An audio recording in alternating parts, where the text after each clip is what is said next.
6월은 호국의 달입니다. 나라를 생각하는 달이지요. 그래서 6월만 되면 특히나 더 생각나는 날이 있는데 그날이 바로 6.25 기념일입니다. 오늘이 벌써 6.25가 일어난 지 68주년이 되는 6.25 기념주일입니다. 이날은 우리 민족에게 있어서 결코 잊을 수 없는 아픔의 시간이고 비극의 순간입니다. 어떻게 보면 6.25가 우리나라 겪은 이 고통의 역사 중에 참 가장 처절한 역사가 아닌가 싶습니다. 같은 민족끼리 서로가 서로를 죽이고 해하고 그러한 고통 가운데 남북이 분단되고 가족이 그렇게 뿔뿔이 흩어지는 그런 비극의 현실이 이 땅 위에 일어났습니다. 6.25 전쟁으로 인해서 남북 하나 합쳐서 300만이나 되는 사람들이 죽임을 당했다고 합니다. 얼마나 잔인하고 고통스러운 역사이고 아픔이겠습니까? 그런데 우리 민족만, 우리나라 사람만 그렇게 죽임을 당한 것은 아니었습니다. 먼 타국에서부터 찾아와서 이 전쟁에 참전하고 희생된 분들이 또 많다고 합니다. 실제로 6.25 때 희생된 미국 군인들이 4만 명 된다고 합니다. 그들은 생전 들어보지도 못한, 알지도 못하는 나라에 와서 그렇게 생명을 다하고 젊음을 포기하고 그렇게 이 땅에 이 삶을 포기하고 죽어갔습니다. 미군이 그렇게 이 땅에 와서 싸웠을 뿐만이 아니라 유엔군은 우리나라를 포함해서 62만 8천 명이 되는 사람들이 이 땅에 와서 전쟁을 치루었다고 합니다. 6.25 전쟁 때 미국 아이젠하워 대통령 아들도 참전을 했었고 당시에 유엔군 사령관이었던 클라크 사령관의 아들도 참전해서 이 전쟁에서 목숨을 잃기까지 했다고 합니다. 그리고 당시 군인이었던 워커 중장은 아들과 함께 참전했다가 부자가 이 6.25 전쟁에서 전사하는 일들도 일어났다고 합니다. 미국의 알링턴 국립묘지가 있는데 거기에 가면 6.25 전쟁 때 참여한 사람들의 묘지들이 따로 분리되어 있다고 그래요. 거기에는 이렇게 쓰여져 있다고 합니다. 이들은 알지도 못하는 곳에 가서 희생되었다. 그렇게 표현되었다고 해요. 그들은 잘 알지 못하는 나라였지만 그 시대에 본인에게 주어진 어떠한 대의, 어떠한 사명을 부여받고 자신의 생명을 내걸고 이름 모를 그 땅에 나와 생명을 던지고 전투를 치루었습니다. 그렇게 사명을 수행하다가 목숨을 잃은 것이지요. 미국만이 아닙니다. 오늘 국립묘지에 가보면 우리의 이 국립묘지에도 수많은 젊은이들이 거기에 묻혀져 있습니다. 그들은 모두 노인이나 여인이나 아이들이 묻혀져 있는 것이 아니라 당대에 힘있고 패기 있었던 젊은이들이었습니다. 그들은 모두 자기의 젊음을 기꺼이 내어놓고 나라를 위하여 피 흘렸으며 기꺼이 자기의 모든 것을 포기하고 자기의 힘과 수고와 땀을 이 나라를 위해서 흘렸습니다. 그런 희생과 헌신의 모습, 그들의 피와 눈물이 있었기에 이 나라가 평화를 찾게 되었고 우리가 이 시대에 주어진 평화를 맛볼 수 있는 것입니다. 오늘 우리가 누리는 평화와 안녕은 그 당시에 흘린 선조들의 피와 눈물 위에 자라난 것들입니다. 오늘 내가 과일나무의 열매를 따먹을 수 있는 것도 누군가가 심었기 때문입니다. 누군가 먼저 수고하고 심는 그 눈물과 수고가 있었기 때문에 우리가 그 열매를 맛볼 수 있는 것입니다. 우리의 신앙생활도 마찬가지입니다. 누군가가 먼저 불모지였던 이 동방의 작은 나라에 복음을 들고 목숨을 걸고 찾아왔기 때문에 그리고 그 복음을 전하며 피를 흘리고 순교하였기 때문에 우리가 지금 이렇게 이 자리에서 예배하며 하나님 자녀되는 기쁨을 누릴 수 있는 것입니다. 모두 그 시대에 주어진 사명, 그 하나님의 부르심 가운데 순종한 그 누군가의 헌신과 수고와 눈물과 순교의 피가 있었기 때문에 그로 말미암아 오늘 시대에 주어진 평안과 은혜와 복음의 열매가 주어질 수 있었던 것입니다. 오늘 우리들이 그런 시대를 그 선조들의 수고와 헌신으로 맛보고 있습니다. 특히나 선조들의 헌신과 수고를 생각할 수 있는 이 6.25 기념주일에 우리는 그 받은 은혜를 기억하며 우리를 향하여 오늘 이 시대에 하나님께서 왜 우리를 부르셨는지, 하나님께서 우리를 향하여 부르신 그 사명에 대해서 한번 생각해 볼 필요가 있다 하는 것입니다. 과연 하나님께서는 왜 이런 시대에 나를 하나님을 믿는 하나님의 백성으로, 그리스도인으로서 우리를 부르셨을까요? 왜 하나님께서는 그리스도인으로서 이 시대, 이 나라에 살게 하셨으며 왜 우리의 가족 가운데 나를 그리스도인으로서 살게 하셨을까요? 우리는 스스로에게 질문을 던져 보아야 합니다. 그리고 그렇게 하나님께서 부르신 소명, 하나님께서 맡기신 사명을 붙들 수 있는 은혜가 있어야 합니다. 오늘도 그렇게 사명을 발견한 누군가를 통하여서 이 땅에 복음이 전하여졌고 그 사명을 발견한 누군가로 말미암아 생명이 나타났으며 또한 오늘 시대에 그 사명을 발견한 누군가로 말미암아 하나님의 역사는 흐르게 될 것이기 때문입니다. 오늘 본문에는 이 고민 속에서 이 시대적 사명을 고민하고 고민하며 그 가운데 길을 발견한 사람의 모습을 발견할 수 있습니다. 그 사람은 바로 느헤미야입니다. 느헤미야가 살고 있었던 시대는 기원전 5세기경입니다. 이 시대는 이스라엘이 이미 멸망한 상태입니다. 일찍 이스라엘은 북이스라엘과 남유다로 한 나라가 두 나라로 분단된 아픈 현실이 있었습니다.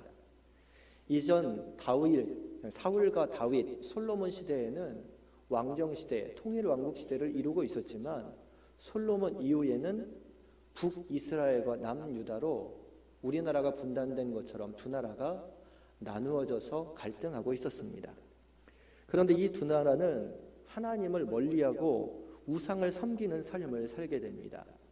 그렇게 타락하고 그렇게 하나님 길에서 멀어지고 났더니 하나님께서는 그들 가운데 고통을 허락하셔서 먼저 북이스라엘은 아수르에 의해서 기원전 722년에 멸망을 당하게 됩니다. 그리고 뒤이어 남유다도 BC 586년에 바벨론에게 멸망을 당하게 됩니다. 하나님의 길에서 멀어졌더니 두 나라가 동시에 멸망을 당하게 된 것이죠. 그런데 뒤늦게 멸망한 남유다가 바벨론에게서 멸망을 당할 때 이 멸망당하는 과정에서 바벨론의 수많은 사람들이 포로로 끌려가게 되었습니다. 바벨론은 이 이스라엘 사람들의 문화와 정신을 말살시키고 또 그것으로 말미암아 자신의 왕국을 더욱더 크게 확장시키려는 정책, 계획을 갖고 있었기 때문입니다. 그런데 그 바벨론 제국은 오래가지 않았습니다. 당시의 페르시아 제국, 성경에서는 바사라고 표현하고 있는 페르시아로 인해서 이 바벨론은 멸망당하게 됩니다.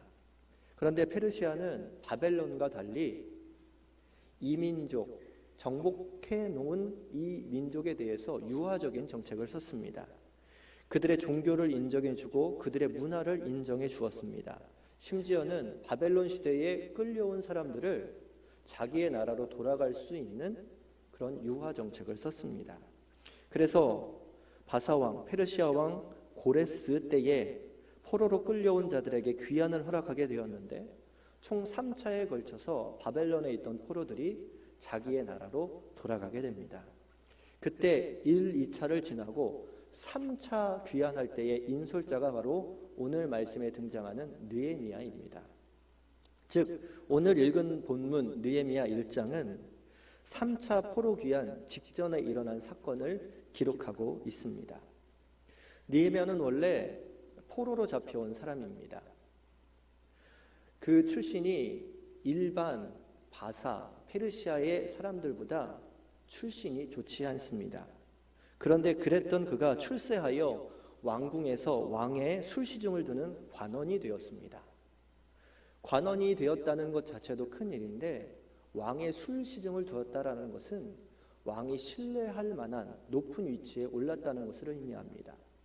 당시 고대에는 이 왕의 권력을 서로 쟁취하기 위해서 독살하는 일들이 있었기 때문에 왕의 음식과 술을 관장하는 사람은 왕의 신임을 얻는 자들만이 그 자리에 앉을 수 있었고, 또한 그랬기 때문에 술 시중을 드는 사람이나 음식을 맡은 관원은 사람들에게 권력을 행사할 만큼 그렇게 힘이 있는 자리였습니다.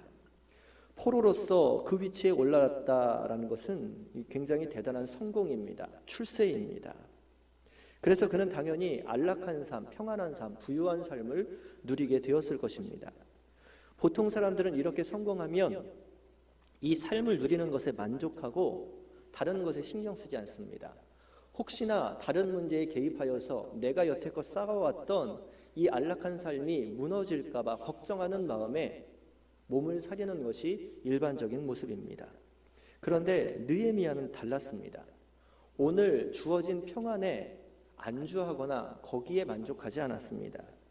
그의 관심, 그의 고민은 거기에서 그치지 않고 나의 안녕, 나의 평안에 그치지 않고 그에게는 고국에 대한 염려, 민족에 대한 걱정과 근심이 그의 안에 있었습니다. 그는 나를 넘어서 너를 생각하는 사람이었고 나의 평안과 안녕을 넘어서 나의 민족, 나의 동포들, 나의 나라를 생각하는 삶을 살았습니다. 즉 나에게 국한된 삶이 아니라 이 시대 가운데 나에게 부여하신 하나님의 사명이 무엇인지, 나에게 이 평안과 안식을 주신 그 하나님께서 이것들을 허락하신 이유가 무엇인지 끊임없이 질문하는 사람이었다라는 것입니다. 그래서 그는 남의 나라에서 성공했지만 언제나 고국에 대한 그리움과 갈증으로 그것을 안고 살아가는 사람이었다라는 것이에요. 어느 날 예루살렘으로부터 사촌 형제 하나니가 그에게 도달합니다. 그리고 고국의 소식을 느헤미야에게 전달해 줍니다. 그런데 그 소식은 참으로 참담했습니다.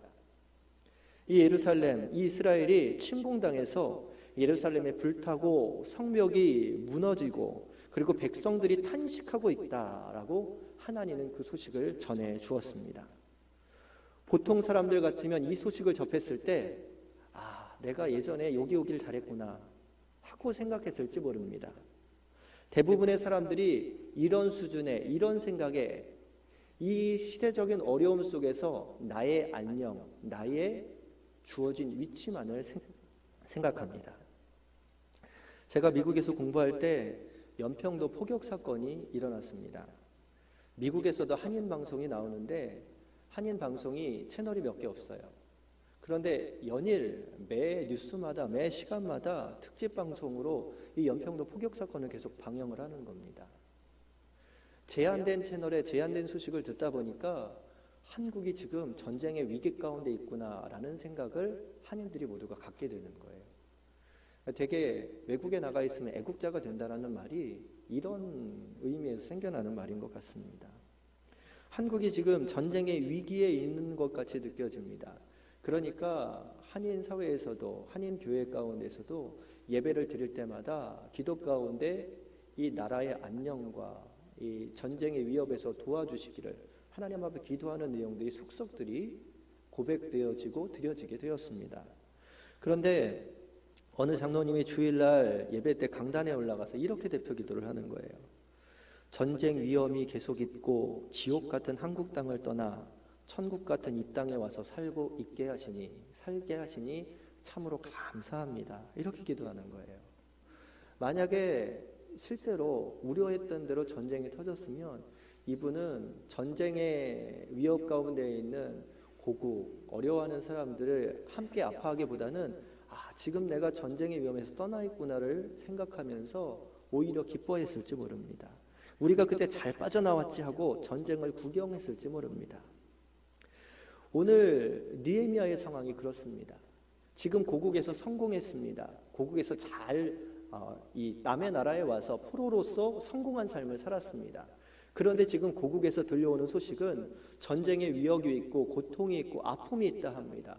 예루살렘 성벽이 무너지고 백성들이 탄식 가운데 울부짖고 있다고 합니다.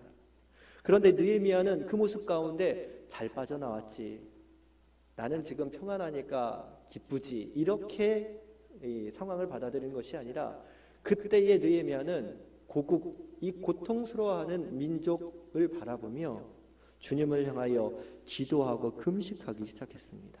눈물로 기도했다라는 것입니다.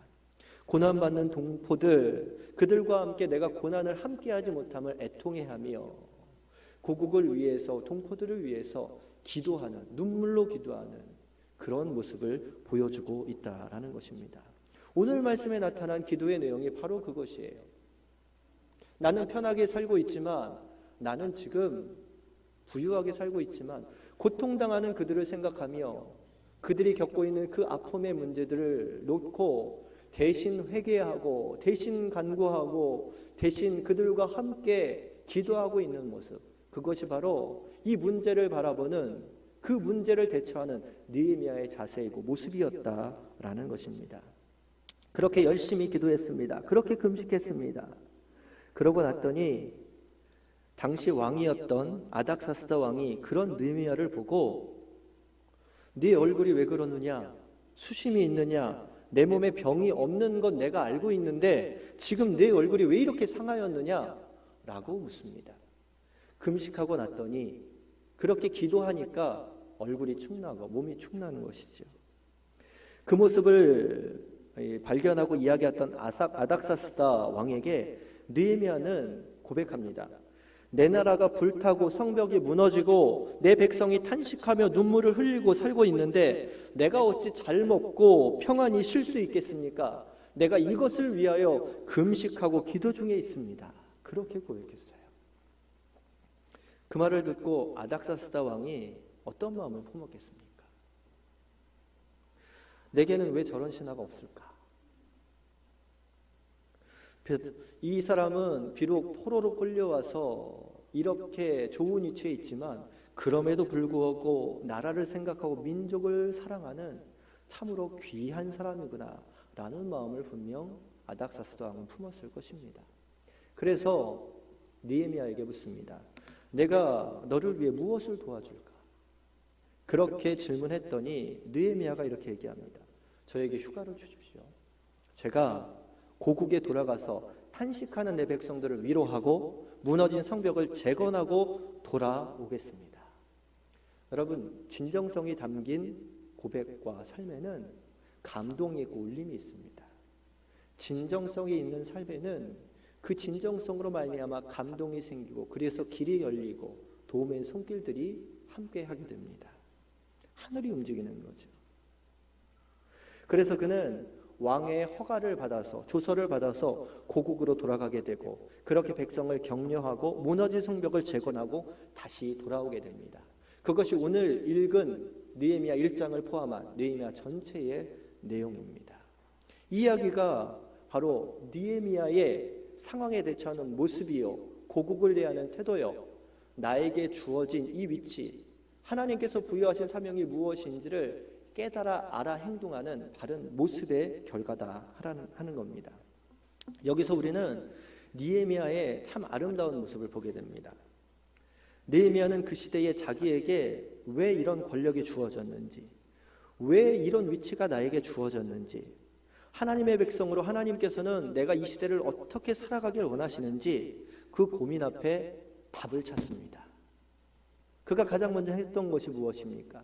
소식을 들었을 때 믿는 사람답게 하나님 앞에 뜨거운 기도로 먼저 나아갔다라는 것입니다. 그는 기도함으로 자신의 사명을 붙들었다라는 것입니다. 느헤미야가 고국의 소식을 듣고 그냥 앉아있지 않았습니다. 뜨거운 눈물을 흘리며 금식하며 회개하며 기도했습니다. 여러분 생각해 보십시오. 이미 다 나는 얻었습니다.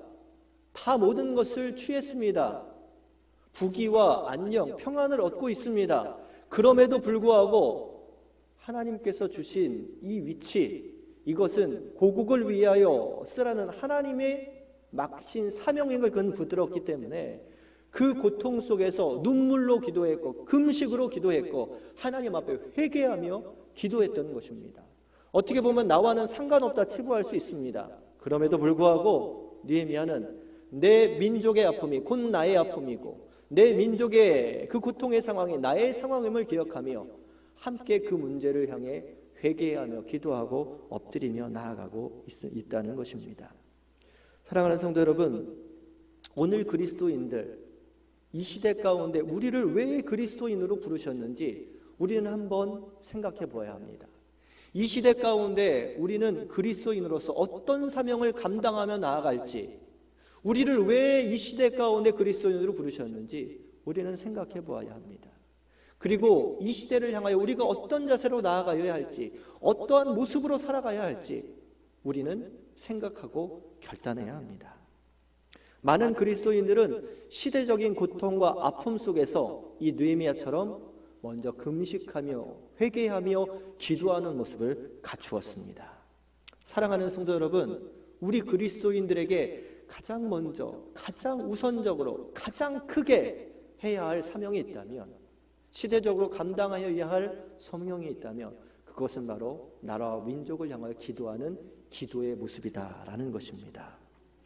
우리는 나라와 민족을 위하여 기도할 줄 알아야 합니다. 나의 평안과 안녕을 위해서 거기에 안주하면 안 됩니다. 나라와 민족을 위하여 기도하여야 할 자세가 우리 안에 있어야 합니다. 특히나 나라와 민족을 위하여 기도할 때 우리는 두 가지를 놓고 기도해야 합니다. 첫 번째로는 우리나라의 평화와 안녕을 위해서 기도하여야 합니다. 사실 지금 북핵 문제가 해결되어 가는 것처럼 보입니다. 이 북핵 문제 때문에 남북 간의 관계가 얼마나 어그러져 있고 이 경색되어져 있었습니까? 참으로 일촉즉발의 상황들이 눈앞에 펼쳐져 있었습니다. 그것들이 위협이 되고 불안이 되고 그래서 우리 가운데 눈물이 되었습니다. 그렇게 그러한 시간을 68년 동안 살아가고 있습니다. 하나님께서 우리의 민족 가운데 그러한 동족 상잔의 비극이 일어나지 않도록 북핵 문제를 해결하여 주시고 관계가 개선되게 하시고 이 나라 민족 가운데 평화와 안녕을 허락하시기를 우리는 기도할 수 있어야 한다라는 것입니다. 이 나라에 다시금 전란이 일어나 고통받는 그런 불행이 없어져야 할 것입니다. 그것을 위해서 평화와 안녕을 위해서 기도해야 합니다. 두 번째로는 이 나라와 이 민족 가운데 구원받고 복음화되기 위해서, 복음의 통일을 이루기 위해서 여러분 기도하셔야 합니다. 여러분, 애국은요 반드시 총과 칼로 하는 것이 아닙니다. 우리 그리스도인들이 애국할 수 있는 가장 좋은 방법은 기도의 방법이에요. 특히나 우리나라 이 민족 하나님이 사랑하여 주셔서 복음을 이 땅에 보내주셨고 이 복음의 부흥의 물결이 일어나서 이렇게 복음의 강국이 되었습니다.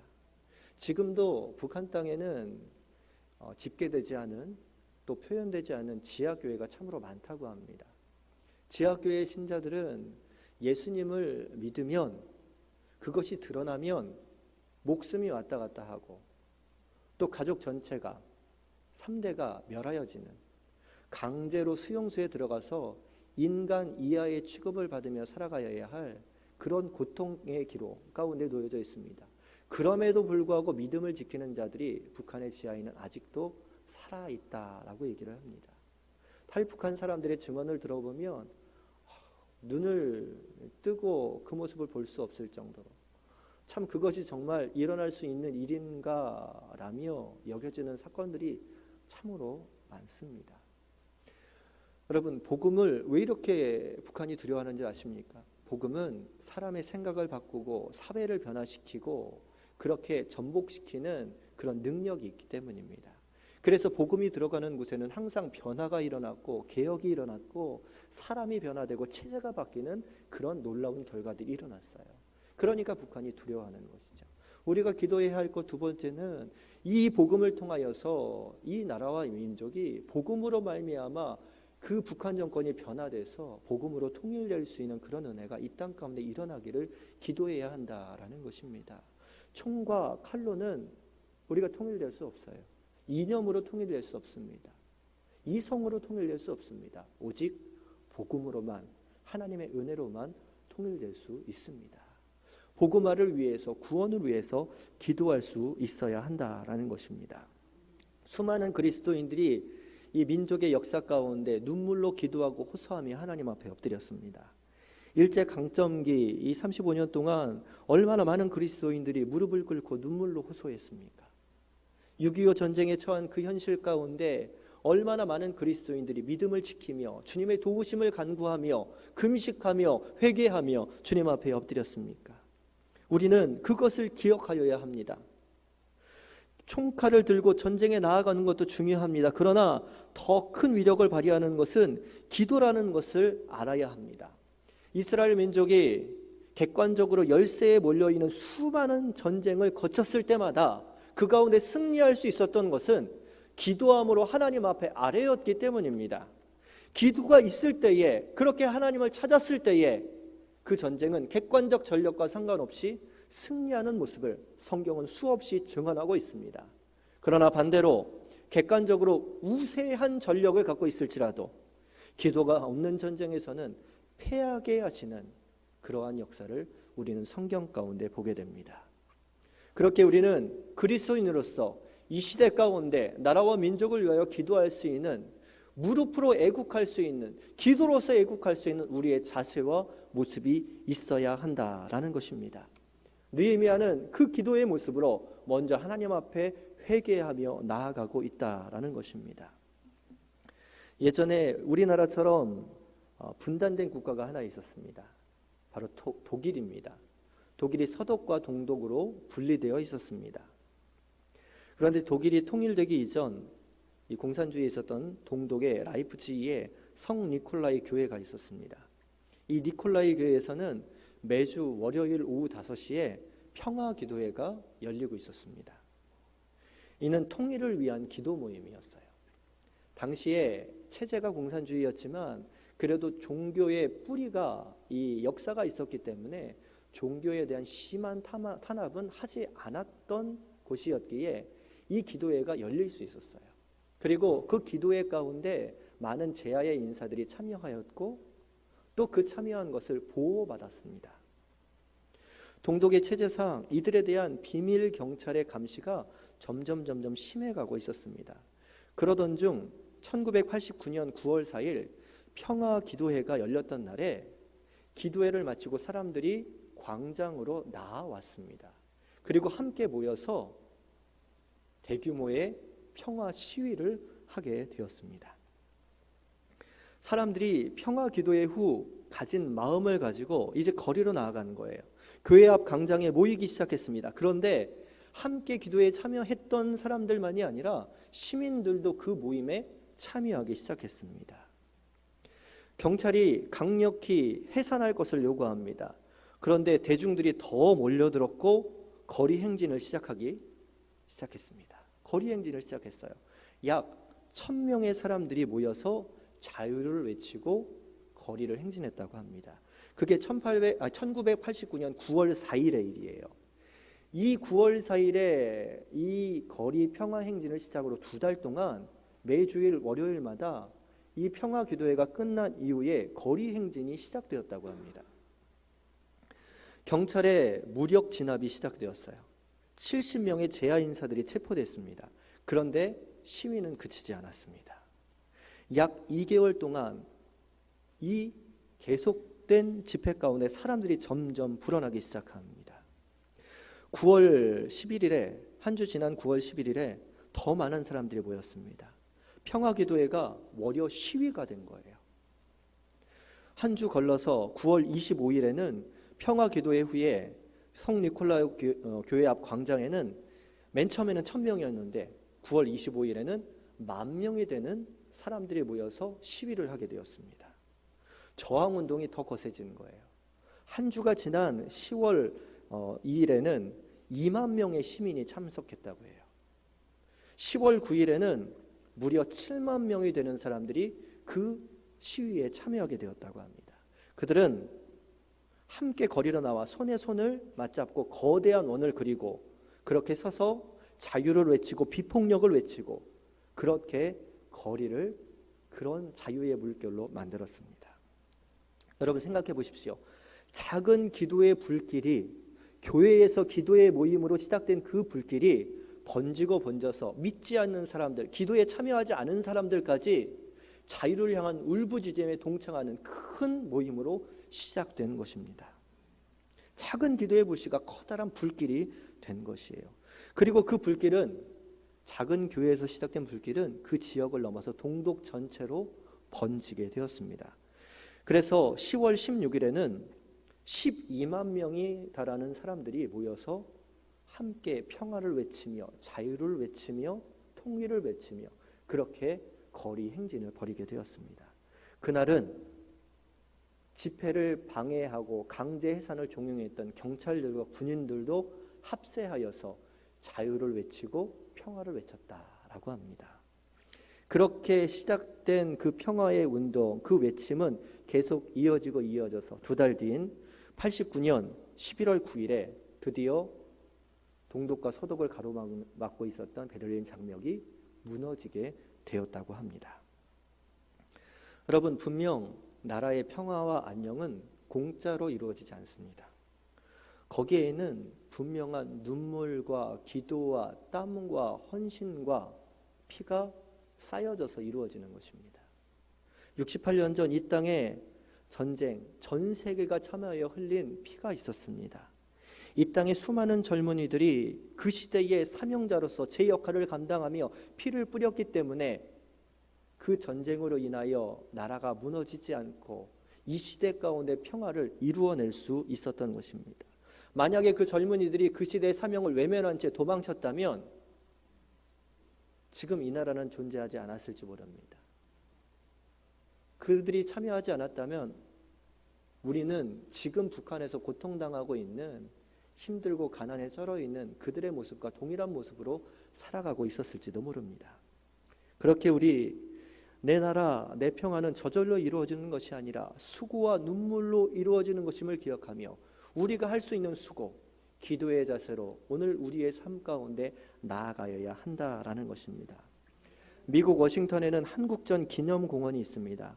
거기에는 자유는 결코 공짜가 아니다 라는 글자가 써 있습니다. 맞는 말입니다. 희생이 있고 눈물이 있고 기도가 있는 그곳에 비로소 평화와 안녕이 주어지는 것입니다. 그렇게 우리는 우리가 할 수 있는 최선의 사명으로 우리의 삶을 살아감으로 이 나라와 이 민족 가운데 평화와 안녕을 이루어야 합니다. 우리가 할 수 있는 것이 무엇입니까? 총칼을 들고 싸워나가는 그런 방법도 있을 것입니다. 그러나 그리스도인으로서 이 시대 가운데 우리에게 부여하신 사명은 움직이기 전에 먼저 기도하는 것, 그것이 바로 우리에게 부여하신 사명임을 믿습니다.